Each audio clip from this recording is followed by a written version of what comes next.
کور کرنے کے لیے یہ ملک کتنی بڑی قیمت ادا کر رہا ہے۔ آج ہنگامی شہباز شریف ایک میٹنگ کرتا ہے کیبنٹ کی،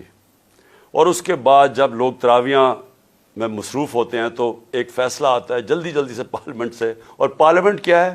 جس کے اندر اپوزیشن لیڈر نون لیگ کا ٹکٹ لینا چاہتا ہے، اس کو اپوزیشن لیڈر بنایا ہوا ایک لوٹے کو، وہ بیٹھ کے جلدی سے فیصلہ کر لیتے ہیں کہ جی چیف جسٹس کے اوپر سو موٹو ایکشن کے اوپر جو بھی انہوں نے فیصلہ کیا۔ دیکھیں، میں تو سب سے پہلے کہتا ہوں کہ پاکستان میں جوڈیشل ریفارمز کی ضرورت ہے، اور جو ہم اب پاکستان دیکھنا چاہتے ہیں، جو انشاءاللہ جو اس دلدل میں سے ہم نکلیں گے تو اس میں گورننس ریفارمز بھی ہوں گے اور جوڈیشل ریفارمز بھی ہوں گے، کیونکہ ہمیں جب تک کانٹریکٹ انفورسمنٹ اور جب تک ہم اس ملک کے اندر جلدی سے اپنے جسٹس ڈیلیڈ نہ ہو، انصاف کے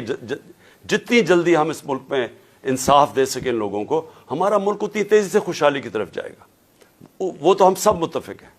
لیکن میں ان کی نیت کے اوپر شک کر رہا ہوں، اور مجھے ہمیشہ شک رہا ہے، کیونکہ یہ لوگ کبھی بھی عدلیہ کو آزاد اور مضبوط نہیں دیکھنا چاہتے تھے۔ جس شہباز شریف نے آج یہ جلدی جلدی میں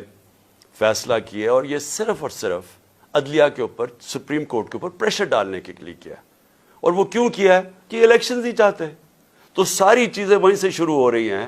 کہ یہ سارے ڈرے ہوئے الیکشن سے، اس سے بھاگنے کے لیے پریشر پڑ رہا ہے سپریم کورٹ کے اوپر کہ الیکشن کسی طرح نہ کروائیں۔ تو میں کیوں ان کی نیت کے اوپر شک کرتا ہوں؟ یہ وہ لوگ تھے، یہ شریف خاندان، انہوں نے سب سے پہلے 1990 کے اندر جب پلاٹس کے اوپر ان کو بلایا گیا،